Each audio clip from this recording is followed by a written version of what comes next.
So when we look at clients, when we look at training programs, and we look at teaching someone how to eat and train for the rest of their life, because those are the fundamental tools and skills that they're going to need, I don't view those types of bootcamp style classes as being something that's very sustainable for most people for very long. Welcome to the show where we help you make smart nutrition simple. If you want proven nutrition strategies to help you build a better body and create the energy to show up for your family without overly restrictive and unrealistic dieting, then you're in the right place. Make sure to subscribe and enjoy this episode. Yo, what is going on? Welcome back to another episode of the Smart Nutrition Made Simple show. I am your host, Ben Brown, owner and head coach here at Body Systems. If this is your first episode listening, welcome. I am thrilled to have you and excited to hopefully drop some value into your lap. If you have been listening for any extended period of time, perhaps even from the beginning, because we're getting close to, I think 5 or 6 years and almost 250 episodes. Well, I can't tell you how grateful I am to be able to have you along for the ride. Hopefully, I've been able to provide a good amount of value along the way. And more important than value is application. I hope I've been able to help you digest, absorb some of these principles and apply them into your life for the better. And so I'm excited to have you here for another Q&A episode. In today's episode, we are discussing whether strength training exercises need to be fancy in order to be effective. I talk about if there are essential exercises that everyone should be doing. And I address the issue of why I often criticize popular workout modalities like OrangeTheory, like CrossFit, like F45 and all of these boot camp style classes. And I also talk about how we handle situations where clients may not be seeing their desired results despite cutting their calories low. And so without further ado, let's go ahead and jump in. And again, I hope you enjoy this episode. So the question is, should strength training exercises be boring or do we need fancy exercises to confuse our muscles? The reality is that I think the strength training exercises, they are what you make of them. And while strength training doesn't necessarily need to be boring, it also doesn't and probably shouldn't be overly exciting or special or, have to do with these fancy circus style exercises that are new and different every single session. What we know about strength training is that stimulus creates adaptation. And in order to effectively apply stimulus, oftentimes we need to do the same exercises over and over and over again to create said adaptation. And there's certain exercises and certain amounts of volume that need to be applied to create that stimulus and therefore create the adaptation. And when we do things and feel like we need to do new and exciting things in order to get some degree of muscle confusion is when we actually stop getting results. Now, like the old P90X adage of muscle confusion, for someone who's never exercised before, they're going to get a massive benefit to literally doing anything. So the fact that they are, doing new and different exercises, they're challenging themselves and through body weight exercises, through pushing, through pulling, through lunging, through squatting, and even just with body weight, yes, they're going to get a massive change, but that's going to be only for a certain period of time, after which we need to apply what's called progressive overload.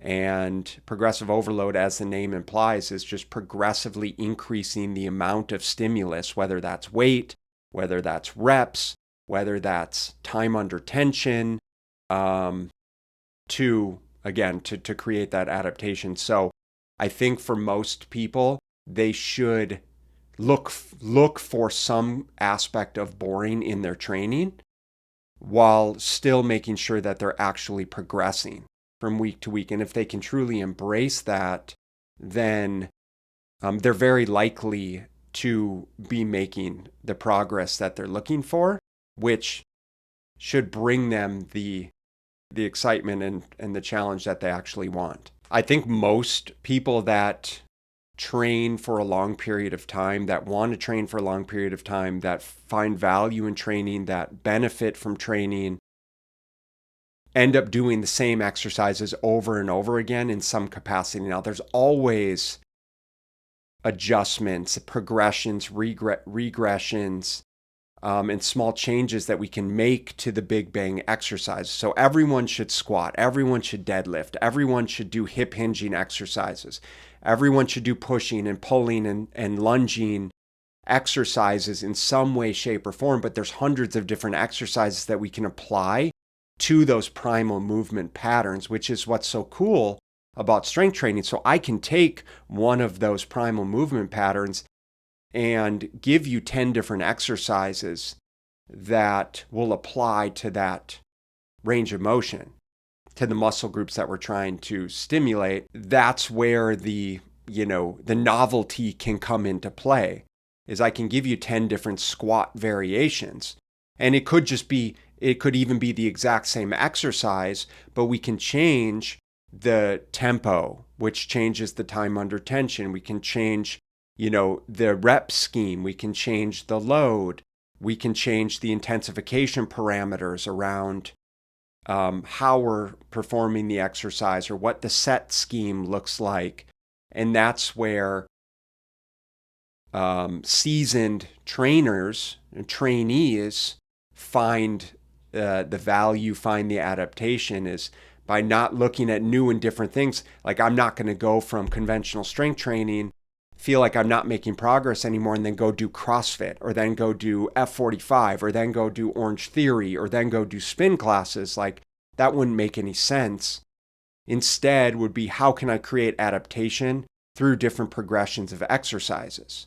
Like, if I'm no longer getting benefit from doing 6 to 8 reps of barbell back squat, well, then I can start doing front squats. I can start doing cambered bar squats. I can do safety bar squats. I can do heel elevated squats. I can omit the squat and start doing single leg squats for a 12 to 16 week block to help identify and isolate some imbalances. Right? So we can do that with every single exercise, to the point where you never really would get bored because there's so much variety and possibility. I don't think that there's any particular exercises that you have to do. It's all contingent on what you want to accomplish. And for those of us that want to be stronger, want to be leaner, want to have better body composition, then we need to stimulate the appropriate muscle fibers. And so we also don't want to get injured. We also want to be quote unquote functional, and be able to go through and accomplish everyday, activities of daily living. So I want to be able to run around and throw the ball with my kids and play pickup sports and go water skiing and climb mountains and snowboard and do the things that I want to do, which is all relegated to my body's ability to be in this context functionally strong. And so we know that in order to stimulate the muscle fibers to not just look good with your shirt off, but also to perform and maintain some lean muscle mass, some flexibility and mobility over our lifetime, well, then it's likely in our best interest to practice these motions, especially under load, which then lends itself back to like the primal movement patterns that I said. I mean, every day we should be squatting, we should be bending, we should be lunging, we should be hinging, we should be pushing and pulling. And by strengthening those and focusing on those movements through our strength training process, we're getting a direct correlation to, of course, carrying over to, again, the activities of daily living that we want to be performing for the rest of our life. Again, to say nothing of like I just want to look good with my shirt off, which is cool too. So the question was, there's a lot of people that get great results or are very happy with their OrangeTheory or their F45 or whatever the bootcamp style classes might be. I tend to speak negatively towards those. And the reason I do is because most people don't get good results, in my opinion, with those types of classes. The reason why most people, in my opinion, don't get great results with those types of classes is because there is a tipping point. There's a dose response, and there's a point where the level of stimulus ceases to create the adaptation that we're looking for. You can't just add more and more stimulus. We can't just beat the body harder, do more work, or potentially eat less calories. Like, that is a finite timeline. And because there's very little programming methodology around how someone's going to continue to progress under that training methodology. So when we look at clients, when we look at training programs, and we look at teaching someone how to eat and train for the rest of their life, because those are the fundamental tools and skills that they're going to need, I don't view those types of bootcamp style classes as being something that's very sustainable for most people for very long, because of the nature of the exercises and how conducive they are to developing overuse injuries with poor form, developing injuries, to say nothing of the fact that, again, with progressive overload, there's going to be a time where they stop making progress. They stop getting faster, they stop getting stronger, they stop getting leaner, and it almost could be detrimental because of the stress induced from those types of exercises globally. It's like, listen, we all have these stressors that we deal with on a daily basis. Exercise is a beautiful thing, but it's also a stressor. And for those of us that, as we get older, I'm 44, almost 45, a lot of the clients that we work with, the number one principle that we want to employ with them and respect with them is, first and foremost, do no harm. Like, we need to create an environment where they're going to be able to get healthy and stay healthy and train in a way that's going to support that for them. And again, it's my experience and my opinion that those types of training methodologies are not conducive towards long-term joint health, nor are they conducive towards long-term effective stress management because they are so intense. Oftentimes it adds more to an already overflowing plate, which can exacerbate hunger, affect mood, sleep, again, with joint health, injuries, potential injuries. And I view that as problematic because I don't think that then we're teaching someone how to develop these skills for life. At what point is it too low to drop calories? And what do we do when clients are not seeing the results that they could or should or would like to be seeing despite calories being low? And it's a very seemingly complex question because, in my experience, most people don't actually drop calories that low for that long consistently, despite their best efforts or their perception that they may be eating in some caloric deficit or eating at 1,000 or 1,200 or 1,800 calories or whatever it is that they think they're doing. If things aren't changing, then they're probably not actually doing what they think they're doing. And it's a hard pill to swallow for people, but it's also just the reality of things. Like, we are not in a situation where we're all walking around metabolically deranged and damaged. Like, we don't have broken metabolisms, but the body does what it does for very specific reasons. And if you're in a situation where you feel like you're eating healthier, you're doing all the right things, but one, you're not accurately or even tracking your calorie intake, then you can't say you're in a calorie deficit because you just don't know. And that's okay. But that's why we have clients track their calorie intake. And even when we have clients tracking their calorie intake, but they're not tracking consistently, then we can't make the assumption that they actually are in the calorie deficit that we're trying to create.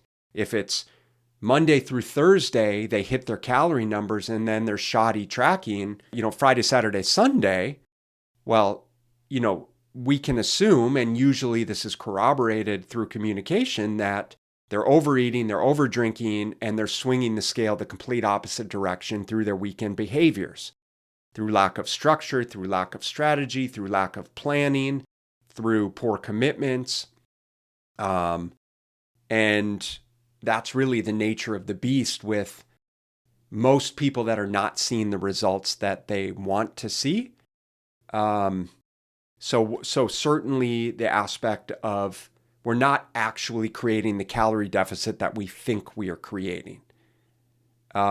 Second to that is if we are tracking calories, we may not be tracking accurately or consistently enough to actually reinforce the deficit that we're trying to create.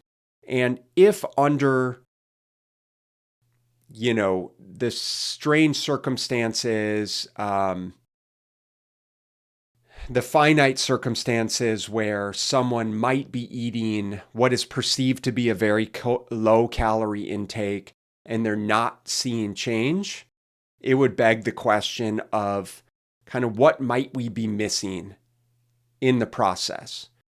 Might we be missing snacking? We call these BLTs, so bites, licks, tastes, and sips, right? So they're snacking throughout the day. They're taking random bites of their kids' foods. They're sipping off people's drinks, and it might not be acknowledged. They might be eating a bunch of junk food that's making up the majority of their calorie intake, which might be negatively affecting them. Like typically the things that we're looking at is first controlling for calories. Next, are they hitting their protein intake? Next, what's their micronutrient intake look like? So the quality of their foods that they're consuming. Next, looking at their meal timing. And I think, as I mentioned earlier, is also just kind of paying attention to overall stress levels and understanding that high levels of stress are also not conducive towards fat loss. While it's not something like your stress is not necessarily keeping you fat, it's the stress that's contributing to other behaviors that might contribute to alcohol intake, snacking, and maybe some other unrecognized things. You might even be under-eating to the degree that you're also not moving as much as you were moving before.